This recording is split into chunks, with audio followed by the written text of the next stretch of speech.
You can call this morning's guest Your Honor, Colonel, Professor, Chief Judge, philanthropist, entrepreneur, so many others. I'm just going to call him Dad. Meet Robinson Everett, coming up next on Carolina People.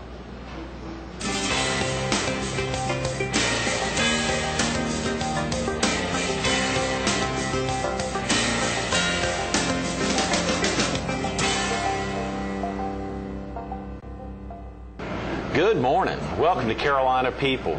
This morning we're at East of Chicago Pizza at 40th Avenue North and Kings Highway here in Myrtle Beach. We're focused on the life of Robinson Everett, and we're visiting with the man himself. Good morning, Dad.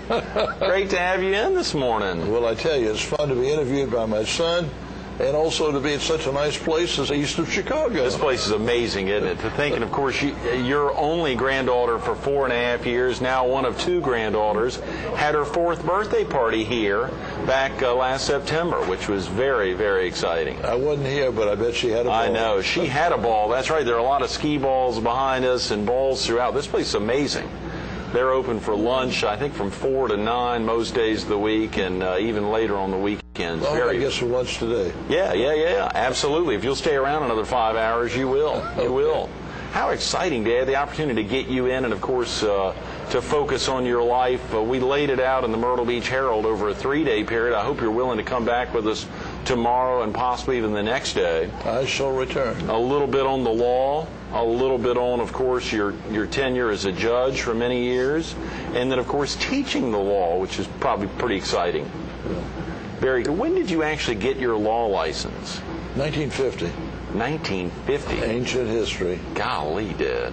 Yeah, that is a heck of a long time. And was that something you thought about earlier on in life, that you wanted to be a lawyer, or you thought of something else? I sort of fell into it. My mother and dad were both lawyers, and so I knew I could get a job with them, but I never really thought about it until I was in my last year at college, and this was up at Harvard. A friend of mine said, "Have you ever been to the Harvard Law School?"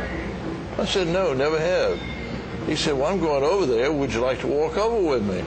So we walked on over from our dormitory over to the Harvard Law School, and along the way I say, "Well, Ted, why are you going over to the law school?" He said, "Well, I'm going to apply for admission." And we chatted, and he said, "What are you going to do when you finish college?" I said, "I don't really have anything to do. I don't know what I'm going to do." He said, "Well, maybe you should apply for law school," or words to that effect. And so I thought, well, why not? I got over there, got an application form, as I recall. In any event, I went ahead and applied, got admitted, and there I was in law school. And having started, I thought, okay, 3 years later, I finished, and then I come back to North Carolina and take the bar. Right. It was sort of, I'm a Presbyterian, and I believe a lot in premeditation. Predestination. Predestination, that's right. I think this was predestination. Yeah. Not premeditation. Not premeditation, but predestination. You know, obviously you think about, do you have a vivid memory of that, Dad? I've heard you tell that story before. I mean, can you actually picture Ted and being there in Cambridge, Massachusetts, and see that? I always wonder, when we think back 60 years, you know, if you have memories, do you have distinct memories of being at Harvard for college and then later for law school? Well, this I remember pretty vividly, yeah. As we walk over there. Right, but right. I can't really be sure exactly. Sure. Oh, no, I understand. How about what, you know, no one ever asked you, or there's so many things folks could talk to you about there when they get into a conversation with you, and since we've got a little time the next few days, what are some of your vivid memories from your 6+ years spent there in Cambridge, Massachusetts, between ages 16 and 22? Do you have any real vivid memories? I know I've read about a time where you and another guy challenged a real famous football coach in an eating competition or something. Share with viewers a little bit about that experience, and maybe jog some recollections for some of the viewers in the area. Well, I had some funny experiences. I remember I had a Cuban roommate, and he and I went out to the Harvard-Yale football game, you know, in New Haven. Right. And I remember after the game, we were going to be taking the train back up to to Boston. Right. And we apparently got diverted some way, so we get back into the train station, and the train had already left. And it was an ice-cold day. It wasn't a happy day because Harvard had lost the game pretty badly, so we weren't in a cheerful mood. It was freezing, and we decided that apparently there was no place to stay and no transportation, so we decided to hitchhike. No, from New Haven, Connecticut back to Boston. Yeah, that was the idea. It was a very dumb idea. Right. So my Cuban roommate and I are standing there. We had a blanket. We're both huddled under the blanket. We get a ride part of the way, then we get a ride to another distance. I think we reached Westerly, Rhode Island about midnight. And we've been in the back of a truck. They dumped us out. And we're standing there, freezing. And I mean freezing. Yeah. And so this is in the mid-40s. This is mid to late 40s. This would have been about 1946, I guess, somewhere along there. 45, 46. So we're standing there, and finally a police car comes up, and we say, is any motel that is available? Any place we can go to sleep, because we're going to freeze. Yeah.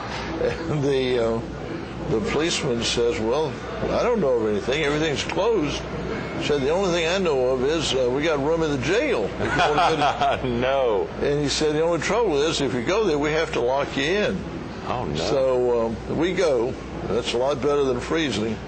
I was in one cell with a guy who was totally drunk. He was intoxicated. And I don't remember where my Cuban roommate, Pepe, was. Anyway, we made it through the night, and they let us out. Fortunately, that was my only experience in jail, and I did not get a police record. That didn't show up on your record. Yeah. We got home safely. That's one of the things I remember. The other thing you may be speaking of is an event. This was when I was in law school. Right. And there was a football game coming up. I think it was Harvard-Yale again. It was going to be played in Cambridge. And Yale had a coach who at one time had been at NC State. In any event, he was, I can't think of his name. I can't think of his name either, but I've seen this story before in the Herald Sun, the Durham Herald Sun. I think I saw a piece on that. Yeah, this guy was really big, and the article about him said he could eat more than any two men alive. And my roommate at the time said, let's challenge him to eat. It'd be sort of fun to do that. Right. Let's challenge him on the night before the Harvard-Yale game to have an eating contest to see who could eat more. We're trying to get some elaborate restaurant in Boston, somewhere. Boston. And so we went over, and as I recall, we were videotaped doing this challenge. I don't remember the details, but the Harvard Crimson, the student newspaper, recited how these two law students were challenging the Yale coach to an eating contest. And I remember that very vividly, because we got a lot of press. Oh, yeah. The AP picked it up and carried it all over the country. And I remember the Durham paper was asking my mother what I ate, and my father was not happy. He said, I didn't pay to send you up to law school to engage in this sort of stuff. But anyway, that was another memory of my days there at Harvard. So I had a lot of fun. Fortunately, wound up doing okay at both undergrad and law school. I think I was magna cum laude both, so I did a little bit of studying. I think you must have. I think I remember not only your freshman year were you the Wendell Scholar, or the number one in your class, but then fourth out of four. I don't know if I was number one, but I got the scholarship. Got that recognition, that honor. That's good. I'm glad you cleared that up. Again, we hear these stories, and of course I did see the official transcript that you were fourth out of a class of 445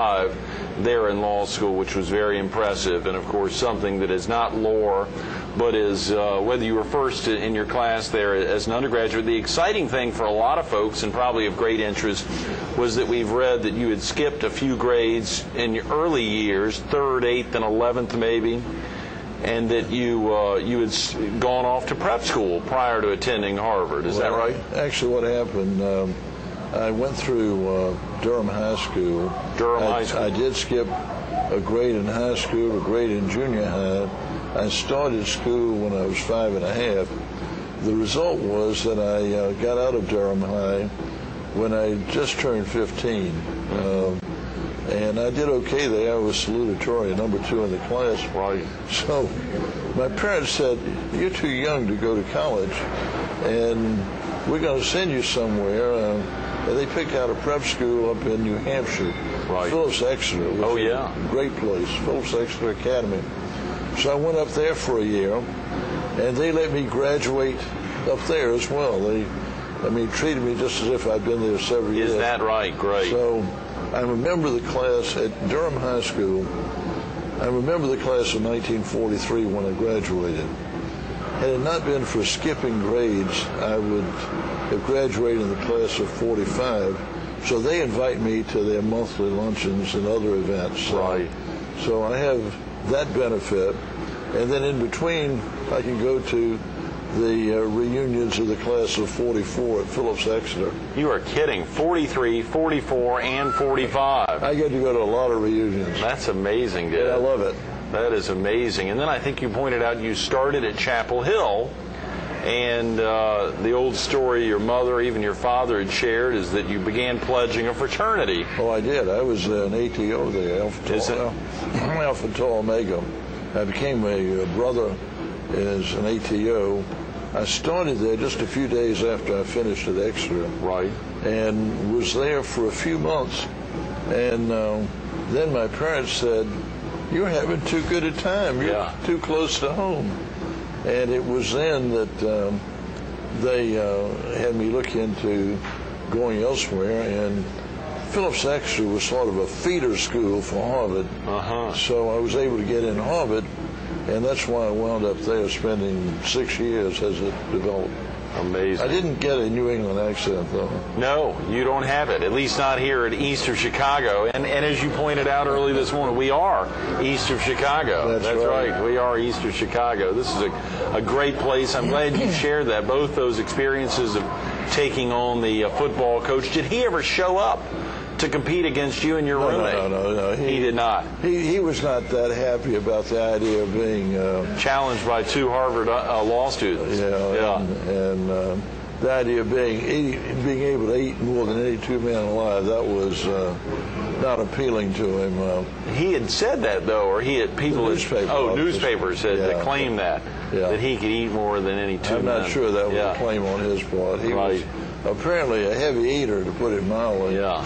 And my friend and I were both, I won't say we were chow hounds, but we ate a lot. Yeah. And I remember my mother being asked by the Durham Herald about what I ate, and she explained that barbecue and lemon pie and sweet tea were my favorites. No, Dad, that is hilarious.